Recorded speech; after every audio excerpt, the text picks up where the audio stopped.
Joining us right now, because he found something out, is the host of Pablo Torre Finds Out. Ladies and gentlemen, Pablo Torre back on the program. Good to see you, Pablo. How are you, sir? You know, I miss the even more luxurious studio that I got to visit. So it's good to virtually be back with you. Well, I'm not in that studio. I'm in Brazil, of all places. So look at this technology in 21st century being able to hook us all up. Yeah, I'm doing cheese chargers. I'm a terrible journalist, it turns out. Are you finding something out on live Disney Plus and ESPN Radio, Pablo? I'm informing you of something. Yeah. Yes, so there you have it. Run with that. I don't know what Cuban's going to say about that, but we'll get to this in a moment. Pablo, what did you find out? Can you lay out for everybody what you just found out about Kawhi, Clippers, and Bomber et al., please? Yeah, it's an unprecedented scandal when it comes to the cardinal sin of the NBA, and those are Adam Silver's words, the cardinal sin part, which is salary cap circumvention. The NBA, for the record, is investigating. The Clippers deny so much of what I'm about to tell you, so just keep that in mind as I legally and journalistically try to be as fair as possible to everybody involved. But what I found and what I reported is that there was a secret $28 million deal that Kawhi Leonard signed, an endorsement deal, which nobody heard about, which is, I think, relevant because it's an endorsement deal. Typically, with endorsements, you want people to know that the person is endorsing something. This is a deal that nobody knew about with a company called Aspiration. And Kawhi Leonard, for the record here, did absolutely nothing. And the reason that matters is because Aspiration happens to be a company that Steve Ballmer, the richest owner in all of sports, all of the world, when it comes to sports, the sixth or seventh richest person on the planet, he had put $50 million of his own personal money into this company. And this company also, you may vaguely recall, as one of the key sponsors, a founding sponsorship partner of the Intuit Dome and the Los Angeles Clippers. This company, Aspiration, was going to be the jersey patch. They were on the backs of the courtside seats. They had signage everywhere. This company could not be more enmeshed with the Clippers. What I'm saying, via 7 sources who used to work at Aspiration, the company, as well as over 3,000 pages of documents, is that this is a deal that was brokered to explicitly circumvent the salary cap for the Los Angeles Clippers and Steve Ballmer. Now, is there anything that you found that has those words, though? Like this is specifically for that, or are you gleaning through all the information that you have unearthed or sought out? Yeah, it's a great question. That this is all happening. Where's the connective tissue to this was a circumvention of the salary cap and thus the cardinal sin that would leave the NBA in quite the predicament of what to do? Yeah, it's a great question. And the NBA is, of course, looking into this now in their investigation, which they announced.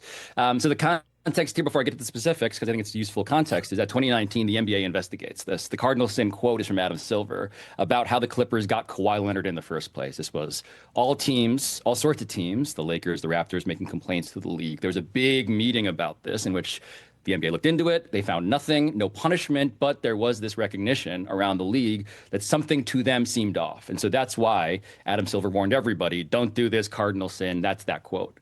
The specifics here, though, as a journalist, I start with the sources. So in terms of these sources, the key aspect of Aspiration, the company, is that this company has since collapsed in disgrace and bankruptcy. One of the co-founders, a guy named Joe Sandberg, who Steve Ballmer is on emails with, personally doing business development for Aspiration, the company, that guy has pled guilty now to 2 counts of wire fraud to the federal government. The DOJ is investigating. The SEC is investigating.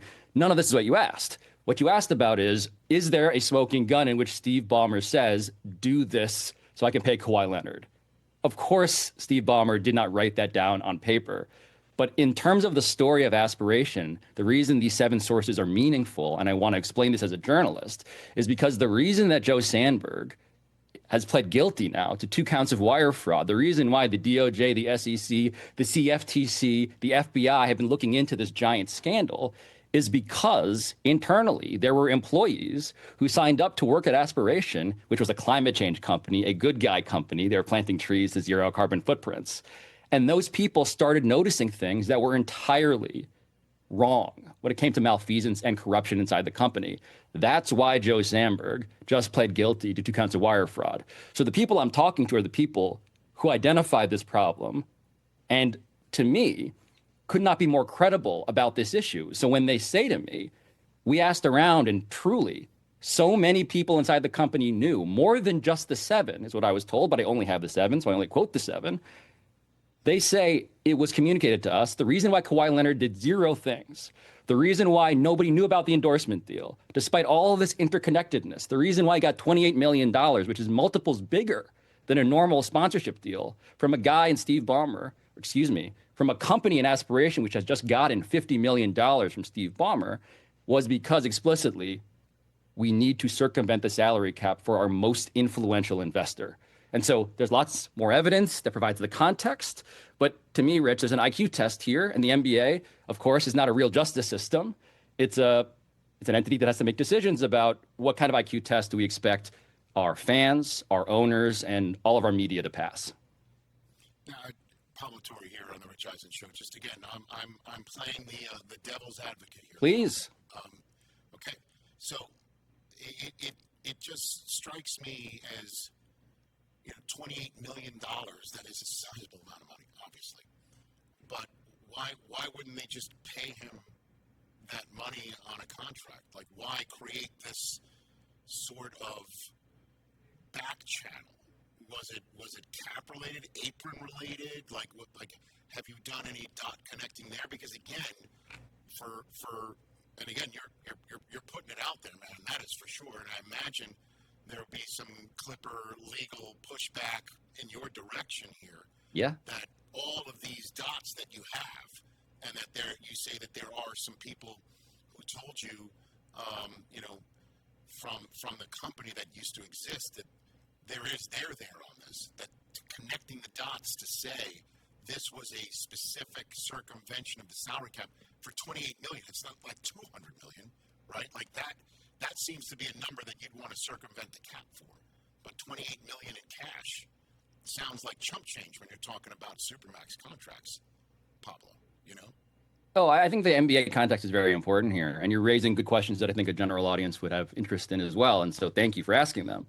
I think the key distinction here is that when you talk to people around the league, the reason why I say this is the biggest scandal and unprecedented is because when you look at endorsement deals in general, right, that superstar players sign with NBA team sponsors even, right? This is, again, the company Aspiration was supposed to be on the jersey patch, right? It's signatures everywhere. This is an arrangement that happens in other forms around the league. But in terms of the contracts that players market value typically sign, it's never as big as $28 million. And so that's actually off the graph when it comes to the standard market rate. And so then the question is, well, why did they want to pay it? Well, it's because Kawhi Leonard, according to my reporting, according to the investigation, by the way, that was raised in 2019, that got that Adam Silver quote in the first place, what I'm picking up the thread of is, in 2021, when it came to the extension, Kawhi Leonard wanted another max contract. Boardman gets paid, right? The guy wants to get paid. He's a capitalist, and God bless Kawhi Leonard for being economically minded, right? That's not illegal. What is illicit, though, by NBA rules, of course, is the question of, can you pay someone the max contract, and then on top of that, pay them through this side deal with the influence of the owner of the team? And so $28 million may seem like chump change in the world of Steve Ballmer in the abstract. In the NBA, this has landed like a comet, because this is, if my reporting is correct, which, again, I stand by fully and completely, it is explosive. We just haven't seen this level of ambition for it before. And so the other key detail here, in terms of just like how much money is at stake, why are they doing this, what's floating around here? I think the other thing that people need to understand about Aspiration is that Kawhi Leonard was not the only endorsement contract they signed. They had Robert Downey Jr., Leonardo DiCaprio, Drake, Orlando Bloom, Cindy Crawford's daughter, Doc Rivers, go down the list, a bunch of famous people. Kawhi Leonard's contract was for a sum that was more than 4 times every other one of those contracts I mentioned combined. And the key clause in the contract was it could be terminated if he no longer played for the Clippers. And also, contractually, he had no obligation to do anything if it did not conform with his beliefs, small b beliefs, which is a thing that lots of people who analyze contracts have pointed out. He basically had outs to do nothing. And in fact, the company itself, Aspiration, nor the Clippers, ever announced that he had signed anything as an endorsement deal. So the question I have at the end of this IQ test is why would this be the case when Steve Ballmer is also investing $50 million into the company? These are the questions that the NBA has to investigate now. Pablo Torre finds out. Podcast host Pablo Torre here on the Rich Eisen Show. Let's get to what Cuban was tweeting at you. Mark Cuban, who obviously knows about ownership and knows about caps and knows about things like that. His tweet essentially was saying he wishes this was a circumvention of the cap because as a former competitor of the Clippers in Dallas, he says that Steve isn't that dumb. If he tried to feed Kawhi money, knowing what was at stake for him personally and his team, do you think he would let the company go bankrupt, knowing all the creditors would be visible to the world?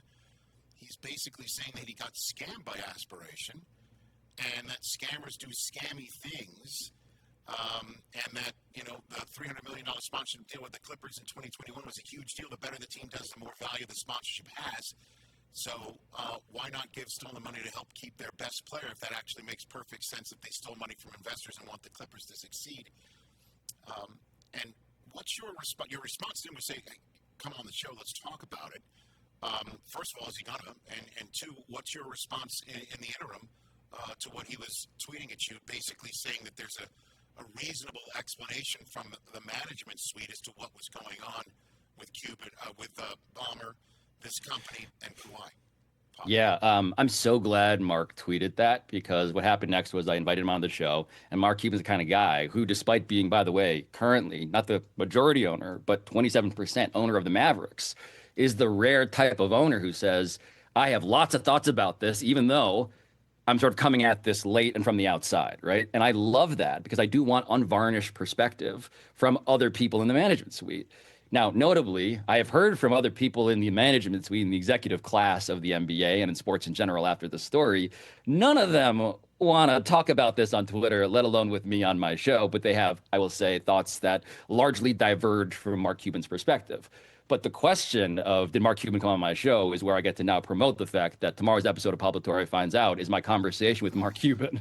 That was extensive and argumentative and fascinating and honestly illuminating, because how, Rich, this is something that I genuinely love to cover on my show. What's it actually like in a billionaire's brain? Like, these are the people who run the world. They run sports. We live in an era in which these owners, as you know, have never been richer. And Steve Ballmer is the richest one in the world. And so Mark Cuban, being a guy who has had to deal with Steve in meetings, of course, is a fellow owner in the league, has, of course, familiarity with all the players involved. When he says something, it matters simply from his perspective. So I don't want to speak for Mark in the episode because I need to promote the episode and send my daughter to, kindergarten, Rich. But what I will say is that we vehemently disagree about some things, agree about some key, I think, through lines. And I think the key fulcrum of disagreement is this, and I'll say this in a way that's meaningful, but also a tease.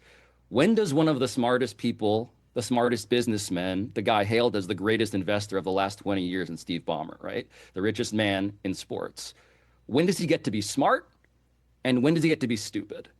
When do we hold him to account for being very brilliant at business? When does he get to plausibly know nothing? This is a through line a bit in sports as well as in life these days, the convenience of ignorance from people who should know better. And the question becomes, for the NBA at least, as well as the federal government, by the way, from a larger, broader concern now that we're bringing in real life, what did you know? When did you know it? What should you have done? And what did you do? And we get into that in depth, which I appreciate with Mark, who tweeted about how much he enjoyed it. Just a matter of, like, spoiler alert, we're not going to come out of this suing each other yet. But it is something that gets contentious in a very productive way, I thought. So just to, I guess, bring this to full circle, had Kawhi hired somebody out of college to just shoot a video of him planting a tree, would this have been different? I know that sounds flippant, Pablo. No, but, it's a great question. I mean, would this be different, that he actually did something? And all it would cost literally would be a few $100s to hire somebody to create a reel, pop it on Instagram, pop it on TikTok, a YouTube short, Facebook, and then all of a sudden he's done something. Would it be different?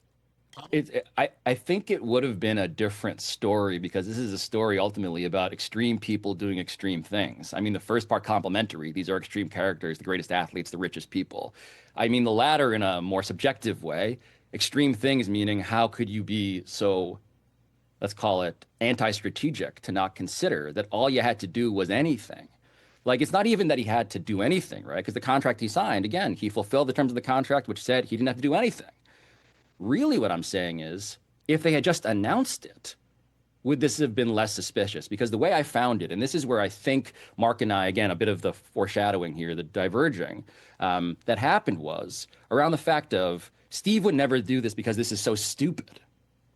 And I guess what I'm saying here, without trying to be too, navel-gazy, is that if not for the reporting, the 7 sources who were courageous enough to talk to me about a very sensitive federal investigation, as well as the documentation I acquired, more than 3,000 pages, as well as all of that surrounding research, if not for all of those things coming together, because of a bankruptcy filing, which I alluded to before, in which there was a clue about the company Kawhi Leonard had started, KL2 Aspire LLC, whose designated representative was Uncle Dennis Robertson.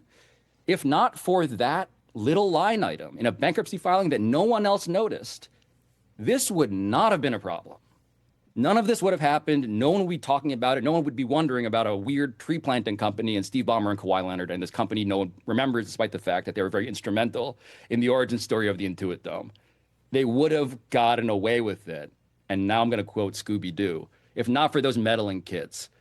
And unfortunately, I am the meddling kid. I will own up to that. And so if Kawhi had done anything to make it seem that much more plausible, so that when I Googled what has Kawhi Leonard done to endorse the company that he's owed millions of dollars to for an endorsement deal, which again, of course, I acquired the document for, it would have been probably a different outcome from the perspective of me noticing something was really, really smelly about what was going on here. Pablo, thanks for the time. Always appreciate you coming on this program. And I'll be downloading for my flight back from Brazil. Rich, I'll be listening. Rich, thank you. Do some capoeira for me out there while you're while I got some free time. Say that one more time. Some capoeira, some like dance karate. Oh, that's.